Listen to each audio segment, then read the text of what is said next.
All right, so our third speaker this morning is Alan Hook. Alan has worked for the city of Santa Fe for over 10 years with the Water Resources and Conservation section of the Water Division and has been the project manager for the Santa Fe Municipal Watershed Management Program since 2013. As the Water Resources Coordinator Assistant, his role is to provide water resources planning, project management, education and outreach, and representation of the city of Santa Fe in partnership with the U.S. Forest Service in protecting the Santa Fe Municipal Watershed. All right, please join me in welcoming Alan. Sorry.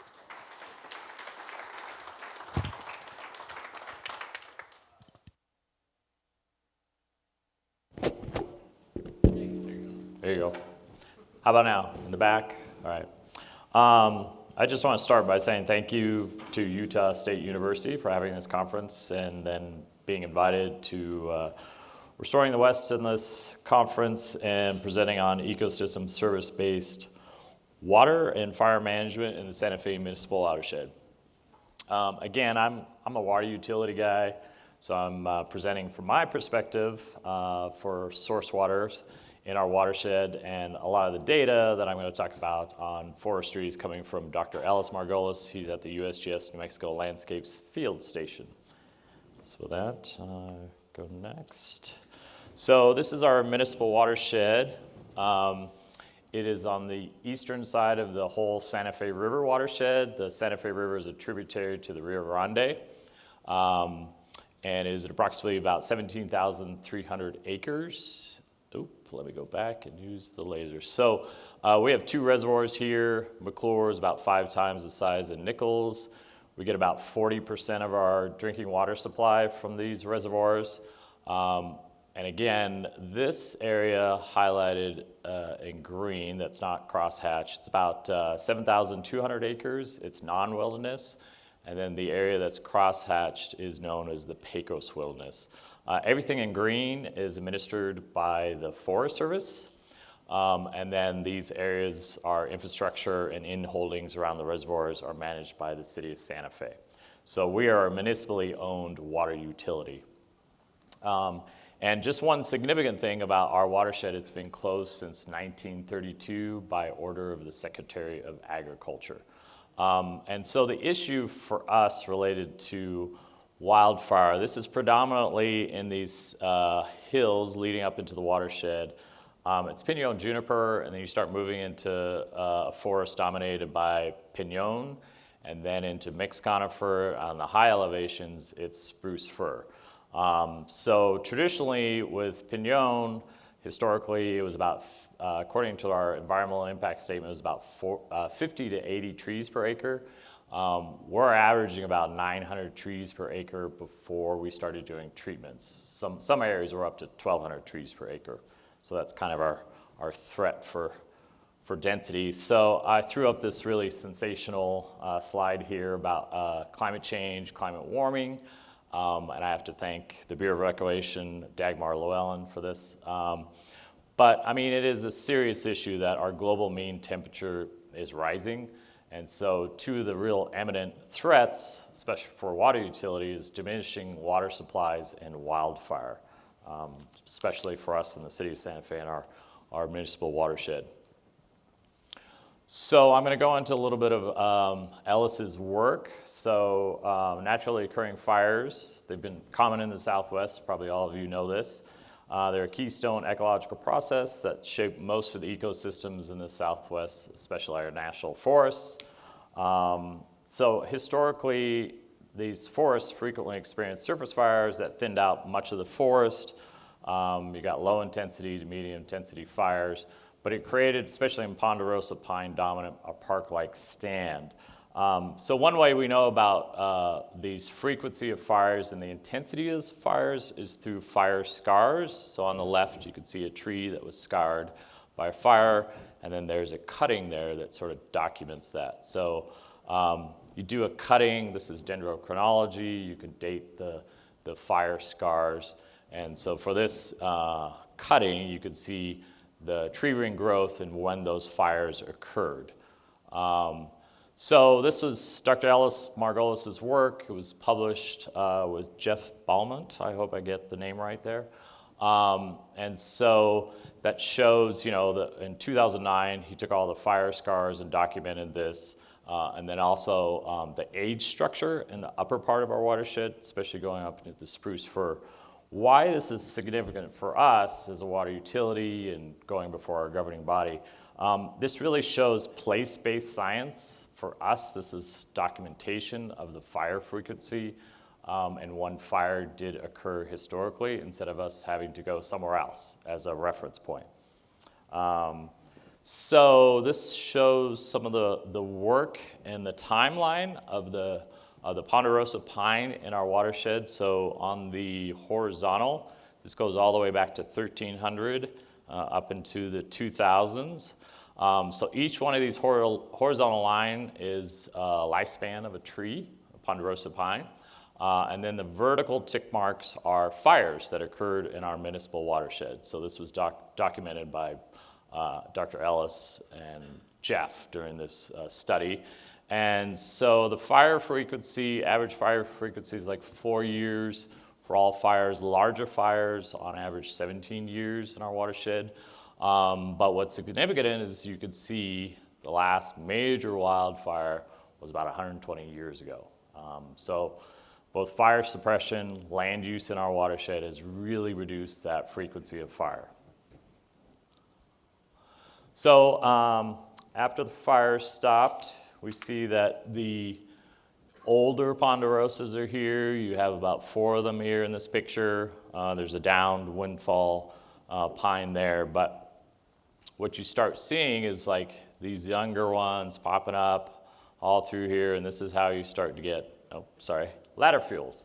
And therefore increasing the density in our forest of the potential for wildfire and the threat. So this is kind of the reason why we are worried as a utility about our municipal watershed.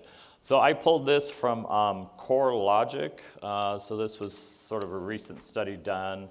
So it talks about, the increasing of wildfires, and this goes back to 1955 up to 2018. What I found significant about this is that, it's not necessarily that you're increasing the number of fires, but you're increasing the acres burned.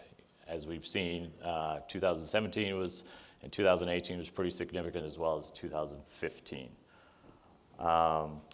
So this led us to, in 2008, we got a collaborative forest landscape restoration program grant. And so our little partner, our local watershed association, Santa Fe Watershed Association, actually received the funding. We all sat down with the Forest Service, ourselves, the City of Santa Fe, and the Nature Conservancy. We created a collaboration. So we came up with a plan in 2009 called the Santa Fe Municipal Watershed Plan, or initially it was called the Investment Plan, and then in 2013 we called it the Santa Fe Municipal Watershed Plan. And that's our project partners there. So one of the significant things that came out of this in our partnership is the Nature Conservancy financed a professional group to survey our constituents and see, would they be in support of a water source protection fund, since this is one of our main sources. And again, we get about 40% of our water supply. This past year with a good snowpack, we actually got up to 70% of our drinking water supply out of this watershed. So the question was, how much would you be willing to pay into this fund, and would you be willing to pay given the threat of wildfire in our watershed? So we got 76% response that said they would be willing to pay, and they would be willing to pay 65 cents per month on the utility bill, all the way up to $2. So that actually comes out to about above $5 million. So we actually allocated, as a city, $5 million over 20 years to help pay for this program. And again, this is the idea of payment for ecosystem services. Since we're managing water, the watershed is a water utility, the Forest Service is managing vegetation and fire use. This was really our key tool to pay for this. So it's part of our operational budget. When you pay for the water bill, you're actually paying for the water management. So how does it work? What's the tool? The tool is called a challenge cost share agreement. So it's a 4-year agreement between the Forest Service for all the work they do in our watershed, and then it's shared 50-50 with the city of Santa Fe. Again, our constituents pay into that as part of our operational cost. And so why that's significant for us is because the Forest Service, as all of you probably know as federal employees, you're feeling very rich October 1st, beginning of the fiscal year. Things are going great, you're making great plans, maybe you get some burns done, you get some thinning done with your contractors in spring, and then you hit the summertime and the fire season. And it's potentially that you lose all that money to fire suppression. Hopefully not coming up with a 2018 bill. So the Forest Service and our burn bosses are broke. By the fall, which is some of the best time for us to do prescribed burning, September, October. And so that's really where our money kicks in, and it has created continuity since 2001 for this program to really be successful in moving forward. So in the non-wilderness areas, I just want to touch base on this. Project costs from 2010 through 14. So when you're doing thinning and vegetation, it's quite a bit expensive. Historically, it was about $500. Those costs have gone up to about $1,200 with hand crews, almost $1,600 in some areas if it's very technical. Pile burning, again, has still been about $500 for our first 4 years in 2010 through 14. Whereas you compare that to broadcast burning, which you see up here at the top left, it costs only about $60 to $100 per acre. And this is a picture of the lower reservoir, Nichols Reservoir. You've got a helicopter landing, and they were doing aerial ignition on one of our units, which I'll show you here. So this is the work that's gone on from 2015 through 19. These are all the areas that have been treated. Most of them have been broadcast burns throughout the area. We did still have some piles left in this large block. This was the largest block we did, 2,400 acres in 2016, the fall. This was probably a bigger chunk than we should have bitten off in the fact that it was October, we had an inversion layer, there was a lot of smoke. The smoke tends to come back down through the river back into the city, and we really smoked out a lot of residents at that time. So smoke is a huge consideration in this process for treatments. But again, since 2015, these blue crosshatch areas are the areas that the city paid for, and the other colored polygons are the areas that the Forest Service did. And we just finished this 450-acre piece above Nichols this spring. We've treated probably out of the whole 7,100 acres of non-wilderness, about just over 6,000 acres since 2015. So just to touch on the subject of water source protection. So this is our upper reservoir, Bachelor.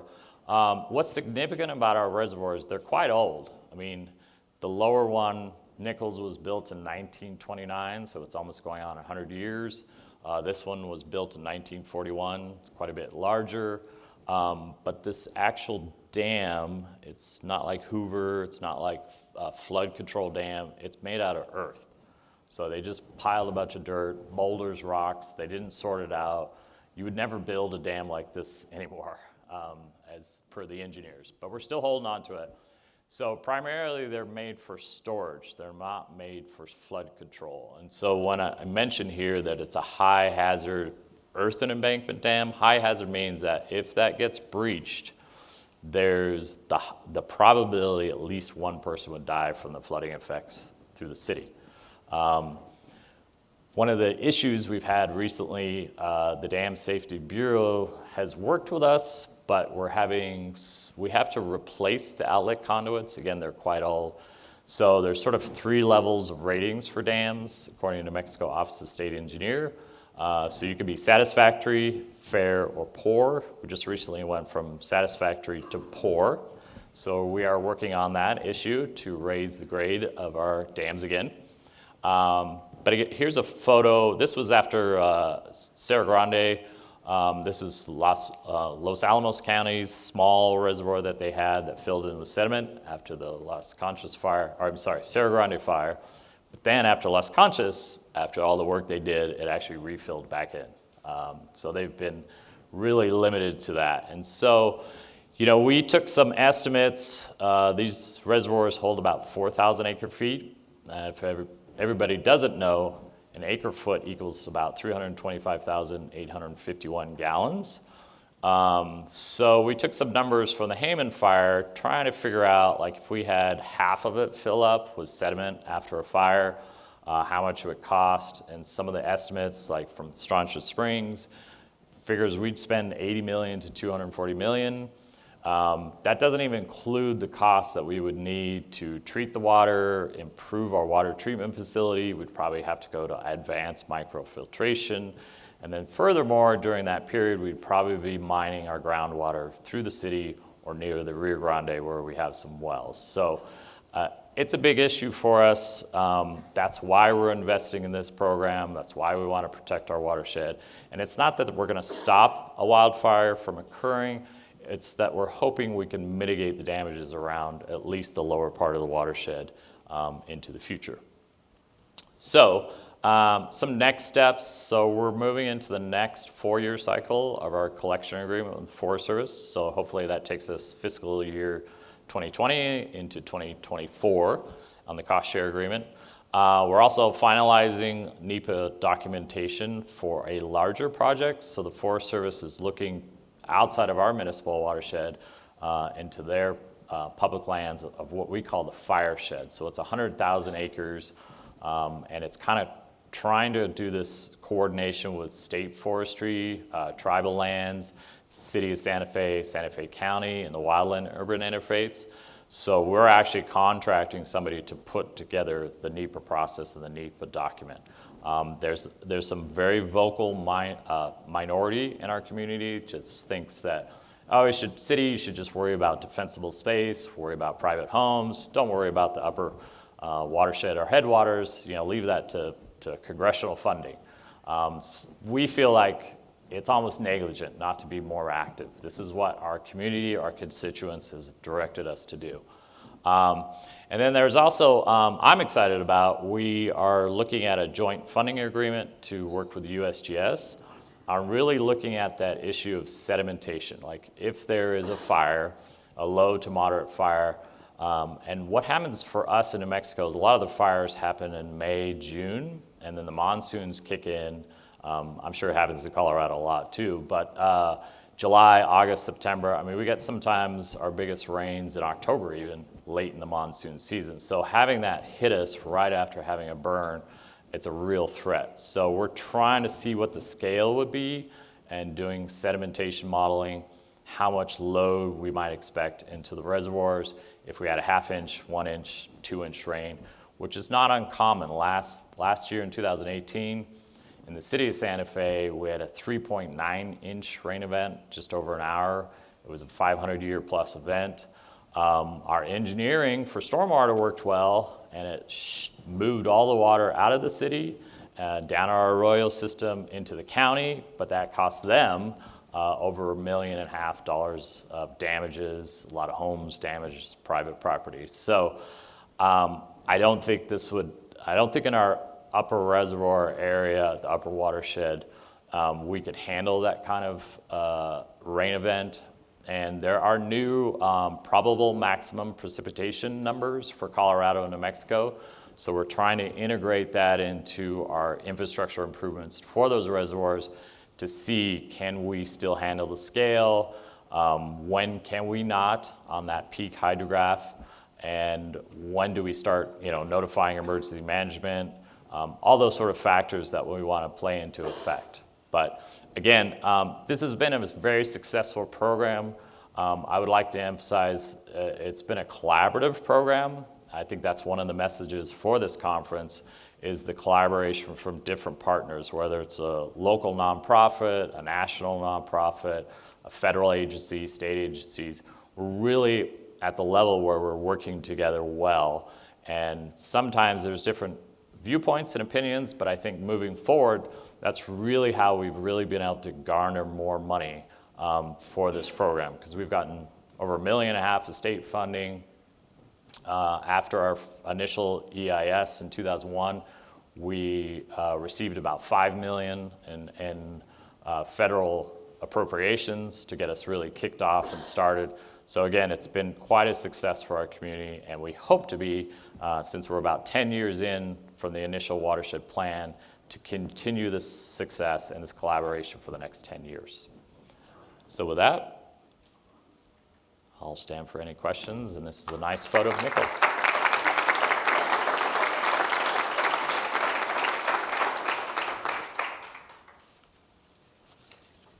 Question right here. Did you do an education campaign for your constituents so that they understood, and what did that look like? We did, and so I didn't touch on that because I could go into that for another 15 minutes. But because it's a closed watershed, with the Watershed Association, we do public hikes. So we hike people up to this reservoir, and then we start taking them up along the forest road, and we show them the treatments. Initially there was a lot of lop and scatter, there was some mechanical thinning, and then since then there's been a lot of broadcast burning, and just having people recognize the changes in the forest, because they're so used to seeing it so dense, and that's their version of what they see as the forest. So that was part of the process, and right now I think we're going on almost 8 years that we've done educational programs for kids, 4th graders and 5th graders. So as part of their curriculum, they're asked, what is a watershed? They learn about watershed science, and then we actually take them out in the field. So they get to see where their water comes from. They learn about water conservation issues. They learn about forest ecology. They do a macroinvertebrate sampling. They do a water quality test in the river. That's been so successful, we've hit every 5th grade class now in the public school systems. And now a lot of the private schools or charter schools are like, hey, we want to be involved. And we're trying to make it also where it's 4th grade, they initially get into the watershed. They also visit our drinking water facilities, our wastewater facilities. And then they get to come back to the watershed 2 years later as 6th graders and see what kind of changes they observe. And it follows STEM standards as part of that curriculum. So it's been a huge success. I think we've done over 1,200 classes now throughout the public school system. Question here? Looked like your upper watershed headwaters area within the wilderness area. I was wondering if you guys are having any discussions with the Forest Service, because I'm sure the modeling shows that maybe that's a high probability fire area also. If you guys are looking at any options to treat that area as well. Yeah, so the initial EIS was for that non-wilderness area, and I wish my clicker was a little faster to get you back to the map. So further up, we did an EA for the, for the mixed conifer area just above the reservoirs. And I'm almost there. There. So we did an EA for about 250 acres. It's not a lot, but it's in this mixed conifer area. And it exists. The Forest Service and the burn bosses, because it's wilderness, it's into the wilderness area. They can't use chainsaws. They can't use traditional techniques. So they would use that helicopter and aerial ignition devices. It makes them real nervous. I mean, even with a wet year this year, they thought, well, maybe we'll try it, the early winter. But they're just worried something takes off here, and you've got a ski basin, this drainage, and the Desuke drainage. There's a lot of recreational use. If it got out of hand, I mean, they would probably lose the trust of the public again. So they're hoping to do that, but I think a lot of the treatments in here and around here really gave them more of a foothold. They've got some landing spots, helipads can land at, so now they feel a little more comfortable. They have a break. Part of the Santa Fe landscape resiliency is going to hit potentially this area where it's very, very steep. I mean, you've got scree fields because it's so steep, and it wasn't included in the original EIS. So I think they may actually look at this as a prioritization because it also goes into the Pecos side of the Santa Fe National Forest. So I think they want to feel more comfortable that they've introduced prescribed burning in this process, and that if something does get out of hand, it's actually going to drop down instead of going all the way up the pipeline and then taking out the whole spruce fir canopy. Long answer to your question, though. Anyone else right here? Yeah, I'm curious about the impetus for getting the municipal water utility involved in the upper watershed. And you mentioned the collaborative forest landscape restoration project. I was kind of wondering so was it that survey that the Nature Conservancy did, or was it some other kind of visionary at the local level? It was somewhat visionary of the groups to get together and do the collaboration and have the talk. I think prior to this, like yesterday on Colin's talk, Cerro Grande happened right across the Rio Grande Valley to Los Alamos. I think that scared a lot of people.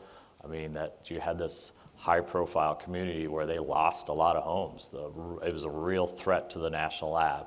And then subsequent to this, Las Conchas happened. We actually had a Pacheco Canyon fire, which is further up here. Las Conchas got so big so quickly, it actually overshadowed and created a rain shadow on the Pacheco Canyon and helped the firefighters actually put that out. So it's just been a continuing exposure to the threat of wildfire. We have a historical map, which is really interesting because we've kind of dodged the bullet. There's been major, wildfires, 100,000 acres plus all around us, Pecos side, the Jemez side, north of us. It's not happened to us. And so I think people are always aware of that. Just one of the biggest considerations with prescribed burning for a lot of your communities is the smoke impact. Getting the word out early enough. Again, the smoke, if it doesn't get aerated and high enough in elevation to that 10,000, 30,000 foot level enough, it'll sneak back into the city. And I think that's been the biggest impact. But we try to educate our community and just say, do you want this for months or a few days? And that's the difference they weigh on. Any other questions? Thank you.